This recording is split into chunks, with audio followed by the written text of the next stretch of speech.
আমরা যখন মরে যাই, মরার পরে আমাদেরকে কবরের মধ্যে রাখা হয়। কবরের ভিতরে রেখে আমাদেরকে বলা হয়, যারা কবরে রাখে তারা বলে, মৃত্যু ব্যক্তিকে কবরে রাখার সময় বলে, বিসমিল্লাহি আলা মিল্লাতি রাসূলিল্লাহ, আল্লাহর নামে রসুলের দলে উঠাই দিয়ে গেলাম। আল্লাহর নামে কার দলে উঠাইলো? রসুলের দলে। চিন্তা করেন ভাইরা, আল্লাহর নামে রসুলের দলে উঠাইলেন কারে? কারে উঠালেন? এই লোকটি তার যৌবনকালে যত মিছিল করেছে, ধর্মনিরপেক্ষতাবাদের পক্ষে মিছিল করেছে, পুঁজিবাদের পক্ষে মিছিল করেছে, সমাজতন্ত্রের পক্ষে মিছিল করেছে, স্লোগান দিয়েছে, দেওয়ালে লিখেছে, বক্তৃতা করেছে, ভোট দিয়েছে, বই লিখেছে, জীবনে যা কিছু করেছে সব করেছে মানুষের তৈরি করা মতবাদের জন্য।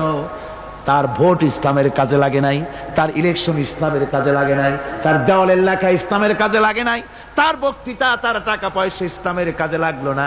মরে গেছে, পরে মরা মানুষ তারে উঠাইয়া বললা রাসূলুল্লাহর দলে উঠাইয়া দিলাম।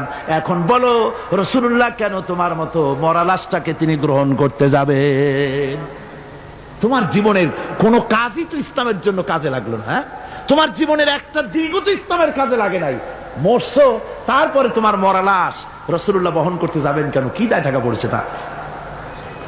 সুতরাং আমি বলতে চাই, আজকের মাহফিলে যত জনতা উপস্থিত হয়েছেন, জান এবং মাল সবকিছু দিয়ে লড়াই করতে হবে আল্লাহর রাস্তায়।